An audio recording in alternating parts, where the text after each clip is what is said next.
कुठली असतील नाणी तर मॉडर्नच आहे. जवळपास पुराणी आपण जे 70-72पर्यंतची वापरलेली नाणी आहेत, 5 पैसे, 25 पैसे, 10 पैसे असे आहेत. काही मातीच्या बांगड्या पण आहेत, काचीच्या बांगड्या. ते स्वच्छ करणं बाकी आहे. मूर्त्या काढल्यानंतर असं लक्षात आलं की त्या 2 विष्णूच्या मूर्त्या आहेत. काय त्याचं वैशिष्ट्य सांग.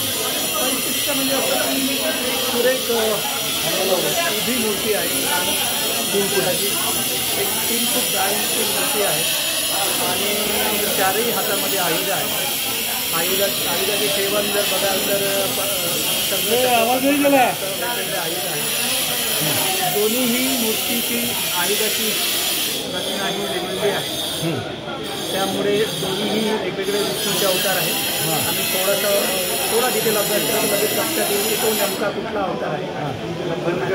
आणि एक जी मूर्ती आहे ती आम्ही त्यांना महिषासूर मर्दिनी म्हणतो.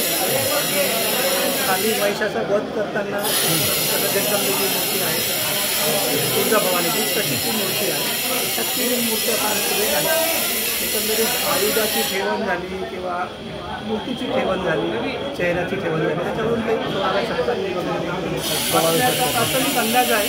त्यानंतर पुरातत्वज्ञ किंवा मूर्तिशास्त्रज्ञ ज्यांचा एक विशेष मदताने सल्ला घेतल्यानंतर त्याची डेट काढण्यास मदत होते. काय याचं डेटिंगचा फायदा काय मंदिरातून हे लक्षात येईल लाईफ आता नाही म्हणजे तर त्याच्या आधीपासूनचे ही रेफरन्स मंदिराचे आहे. म्हणजे मागे आपण ती लक्ष्मी विष्णूची मूर्ती आहे ती त्याच्याही आधीची आहे. त्याची जी रचना आहे ती प्रॉपर यादव पिरियडची वगैरे आहे. तर यादव पिरियडचेही काही अवशेष आहेत. यादव पिरियडच्या मंदिराचा जीर्णोद्धार झाला असेल, नंतर 15व्या-16व्या शतकात मोठ्या प्रमाणात जीर्णोद्धार झाला दिसते. 18व्या शतकात झाला. 19व्या शतकात आपण लाकडी मंडपचा जीर्णोद्धार झाला. असं एक 13व्या-14व्या शतकापासून 17व्या-18व्या शतकापर्यंत वारंवार मंदिराचा जीर्णोद्धार झाल्याचं दिसून येतं. आताही आपण जीर्णोद्धार करतो. त्या कशामुळे ह्या मूर्ती ठेवल्या असतील, काय कारण?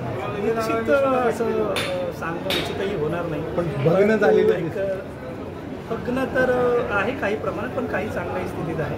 परंतु एकंदरीतच सुरक्षेच्या दृष्टिकोनातून ठेवले असेल असं वाटते, कारण की हे स्टोरेज नाही आहे. स्टोरेज असतं तर त्याला दरवाजा असतात, आत जाता आलं असतं, बंद करता. वरती फरशीनं बंद केलं असल्यामुळे सुरक्षेच्या दृष्टिकोनातून ठेवून नंतर बंद केल्याचं दिसून येतं. थोडक्यात आता शोध संपला इथे. अजून माती काढणं बाकी आहे. मातीत नंतर काय मिळेल सांगता येईल? मातीत काही असू शकतं. मातीत काही असू शकतं. अजून माती काढण्याचं काम चालू.